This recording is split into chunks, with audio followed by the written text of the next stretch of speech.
بسم اللہ الرحمن الرحیم۔ السلام علیکم۔ سید خاندان کے ایک صاحب بلخ میں رہتے تھے۔ ان کی اہلیہ بھی سادات میں سے تھیں۔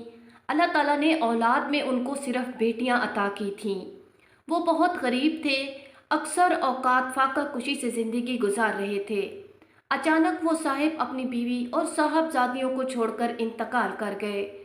وہ سیدہ دشمنوں کے طعنوں کے خوف سے اپنی ان صاحبزادیوں کو لے کر بلخ سے سمرقند روانہ ہو گئی۔ جب یہ سمرقند پہنچی تو وہاں شدید سردی پڑ رہی تھی۔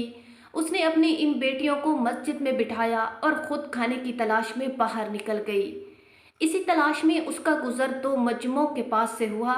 ایک مجمع ایک مسلمان کے پاس لگا ہوا تھا جو اس شہر کا حاکم تھا، اور دوسرا مجمع اسی شہر کے ایک بڑے مجوسی آدمی کے پاس لگا ہوا تھا۔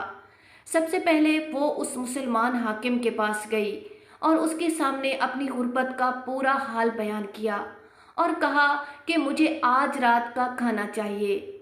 اس مسلمان حاکم نے کہا، پہلے میرے پاس اس بات کے گواہ لا کہ تو واقعی سید ذاتی ہے۔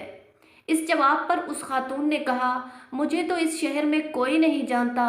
اس جواب پر اس حاکم نے اس کو بے رخی دکھلائی، جس سے وہ بیچاری آگے چلتی بنی۔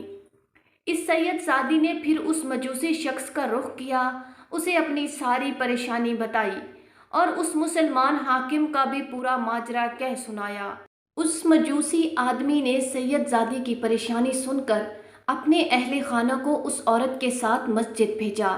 وہ اسی وقت اس عورت کو بیٹیوں سمیت گھر لے آئے۔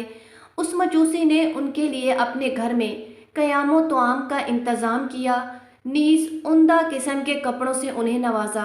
جب آدھی رات گزر گئی تو اس مسلمان حاکم نے خواب میں دیکھا کہ قیامت قائم ہو گئی ہے۔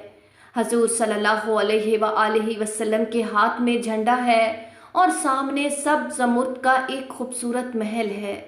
تو اس نے کہا، یا رسول اللہ، یہ محل کس کا ہے؟ آپ صلی اللہ علیہ وآلہ وسلم نے فرمایا، ایک مسلمان آدمی کا ہے۔ اس نے کہا، یا رسول اللہ، میں بھی مسلمان آدمی ہوں۔ آپ صلی اللہ علیہ وآلہ وسلم نے فرمایا، پہلے اس بات کے میرے پاس گواہ لے آ کہ تو مسلمان شخص ہے۔ یہ سنتے ہی وہ شخص ہکا بکا رہ گیا۔ آپ صلی اللہ علیہ وآلہ وسلم نے اس سے فرمایا، جب وہ سید زادی تمہارے پاس آئی تھی تو تم نے اس سے کہا تھا کہ پہلے اپنے سید زادی ہونے پر گواہ لے آ، اسی طرح تم پہلے مسلمان ہونے پر گواہ لے آؤ۔ یہ سننے کے بعد اس کی آنکھ کھل گئی۔ اس نے رونا اور سر پیٹنا شروع کر دیا اور اس سید زادی خاتون کو ڈھونڈنے کے لیے شہر میں چکر لگانا شروع کر دیا، یہاں تک کہ اس کو سراغ مل گیا کہ وہ فلاں مجوسی کے گھر میں ہے۔ وہ اس مجوسی کے پاس آیا اور آ کر کہنے لگا کہ آپ کے پاس جو سید زادی خاتون ہیں ان کو میں اپنے پاس لے کر جانا چاہتا ہوں۔ مجوسی نے کہا، یہ نہیں ہو سکتا۔ اس نے کہا، 1000 سونے کی اشرفیاں مجھ سے لے لو اور وہ گھرانہ مجھے دے دو۔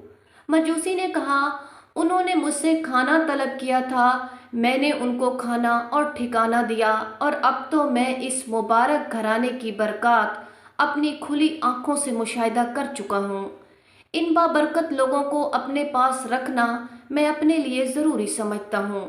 پھر وہ مجوسی کہنے لگا، جس چیز کو تم طلب کر رہے ہو میں اس کا زیادہ حقدار ہوں۔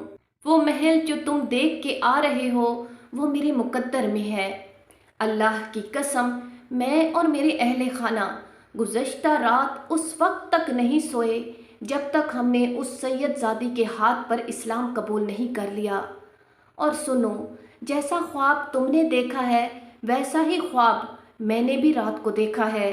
اس میں رسول اللہ صلی اللہ علیہ وآلہ وسلم نے مجھ سے دریافت فرمایا تھا کہ وہ سید زادی اور اس کی صاحبزادیاں آپ کے پاس ہیں؟ میں نے عرض کی، جی ہاں۔ آپ صلی اللہ علیہ وآلہ وسلم نے فرمایا، یہ محل تمہارا اور تمہارے اہل خانہ کا ہے۔ تم اور تمہارے اہل خانہ جنتی لوگ ہیں۔ اللہ تعالیٰ نے اپنی تقدیر میں تمہیں ایمان والا ہی پیدا کیا تھا۔ سبحان اللہ۔